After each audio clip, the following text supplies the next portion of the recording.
파인애플 스토리. 나는 파인애플을 먹으면서 혼자 앉아 있었습니다. 사람들이 없으니 전도할 일도 없어졌습니다. 나는 씁쓸하게 아내에게 말했습니다. 여보, 미국에서는 얼마든지 파인애플을 먹을 수 있었는데 여기서는 파인애플을 먹으려고 하면 이 지경이 되는구려. 마침 원주민 한 사람이 지나가기에 그를 불러서 말했습니다. 모두 돌아오라고 하십시오. 다음 주 월요일부터는 상점 문을 열 테니까. 나는 곰곰이 생각해 보았습니다. 어떻게 하면 파인애플을 먹을 수 있을까? 무슨 좋은 수가 있을 텐데. 옳지! 마침내 좋은 생각이 떠올랐습니다. 셰퍼드. 나는 섬에서 가장 큰 셰퍼드 한 마리를 구해다 풀어놓았습니다. 그들은 그 개를 두려워하였습니다. 그렇게 큰 개는 처음 보기 때문이었습니다. 그들도 몸집이 작은 비루먹은 개들을 키우고 있었으나 그것들은 잘 먹이지 않아 모두 병들고 말라 있었습니다. 그런데 그들 앞에 이 건장한 독일산 셰퍼드가 등장한 것입니다. 나는 그 개를 키우기 위해 사람들이 안 보는 틈을 타서 개에게 먹이를 주어야 했습니다. 왜냐하면 개가 먹는 먹이를 보고 그들이 분개했기 때문입니다. 그들이 먹는 음식보다도 개가 먹는 먹이가 더 좋았던 것입니다. 개가 지키자 아무도 주위에 얼씬거릴 수가 없었습니다.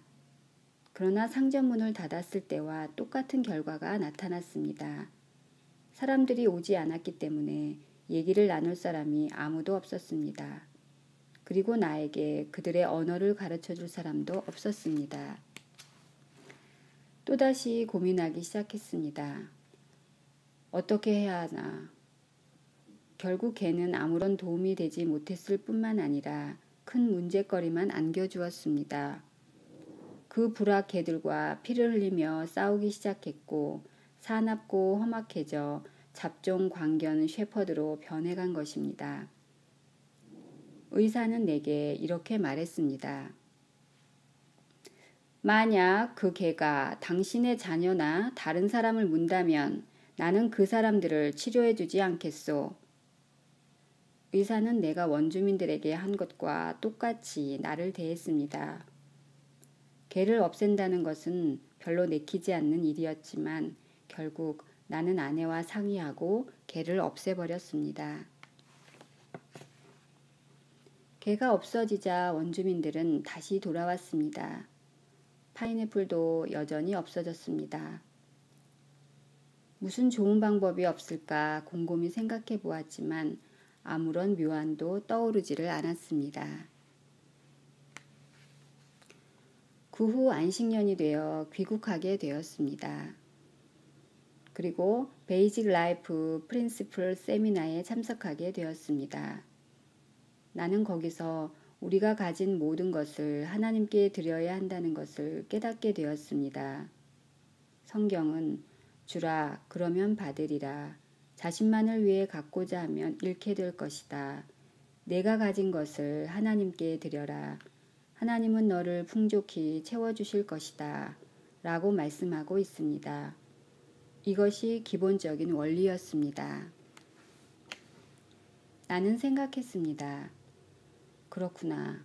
내가 손해볼 것은 없어. 아무래도 나는 먹지 못할 파인애플이니 하나님께 그 파인애플 밭을 드리자. 이제 와서 안 것이지만 그런 생각도 합당한 희생은 아니었습니다. 희생이란 자신이 귀하게 여기는 것을 포기하는 것이기 때문입니다. 어쨌든 나는 그때 파인애플 밭을 하나님께 드려 하나님께서 그것을 과연 어떻게 관리하시는가를 보고 싶었습니다. 그래, 하나님께서 그것을 어떻게 하시는지 봐야겠다. 그렇게 마음먹고 어느 날 밤 파인애플 밭에 갔습니다. 마을 사람들은 다 집에 돌아간 때였습니다. 그곳에서 내가 기도하고 있는 것을 아무도 보지 않기를 바랐습니다. 나는 이렇게 기도했습니다. 주님, 이 파인애플 나무를 보고 계십니까? 저는 이 열매 때문에 화도 많이 냈고 언성을 높이며 소유권을 주장하기도 했습니다. 나의 정당한 권리를 요구하는 것이라고 생각했습니다. 그러나 그 모두가 잘못된 것이었다는 사실을 이제야 깨닫게 되었습니다. 저의 잘못을 뉘우치며 이 파인애플 밭을 주님께 드립니다. 이제부터 주님의 뜻대로 하십시오. 제가 먹을 수 있게 해주셔도 좋고 저들에게 주셔도 좋습니다.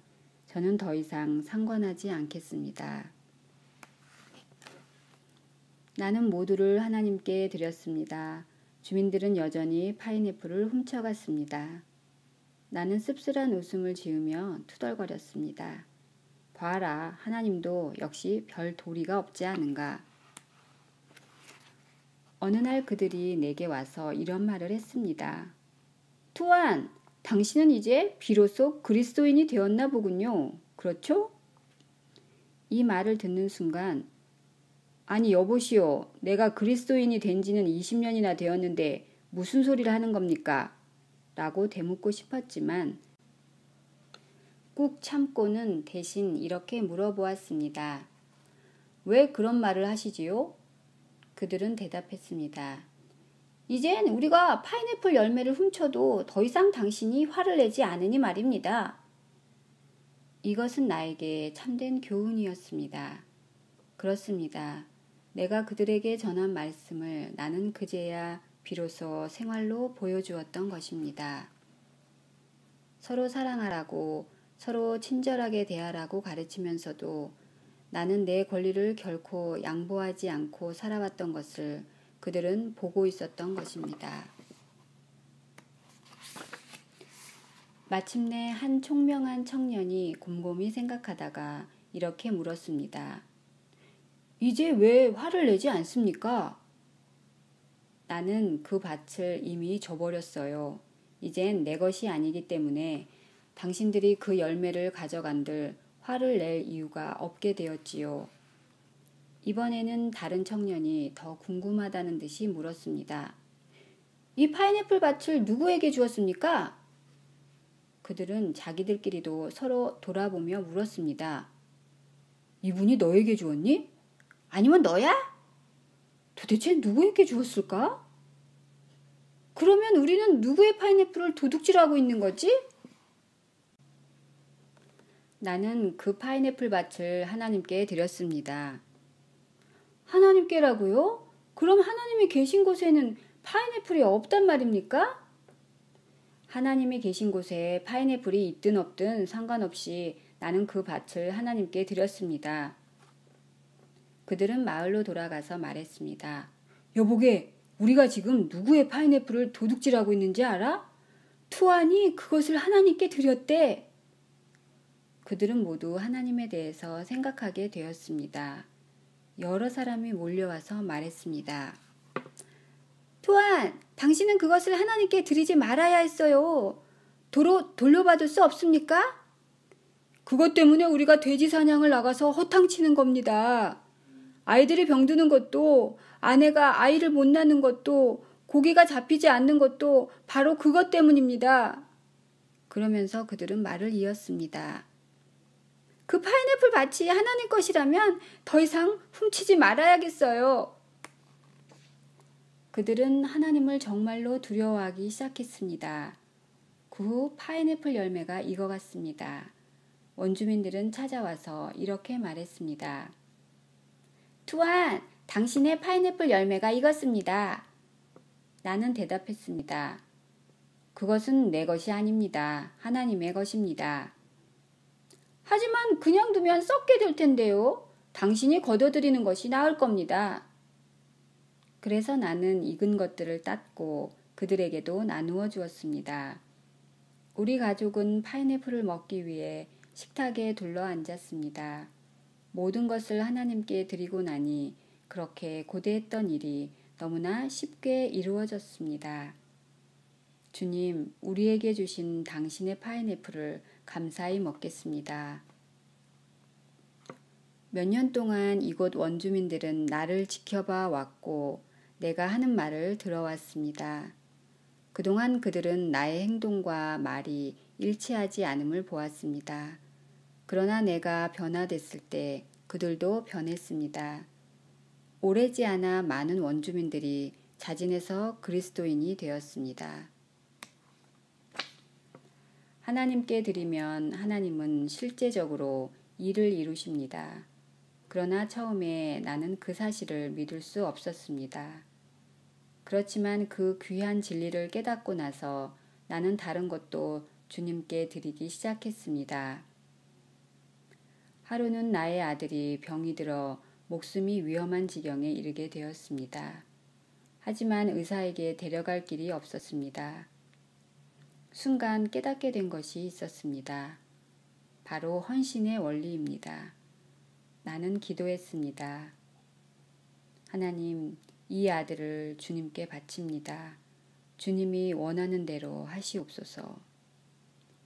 사실 그것은 파인애플 밭을 하나님께 드리는 것보다 훨씬 어려운 일이었습니다. 그러나 나는 하나님께서 나의 아들을 데려가셔도 좋다는 마음의 준비가 되어 있었습니다. 그날 밤 열은 내렸고 아들은 완쾌되었습니다. 원주민들은 내게 여러 가지 물건을 고쳐달라고 가져왔습니다.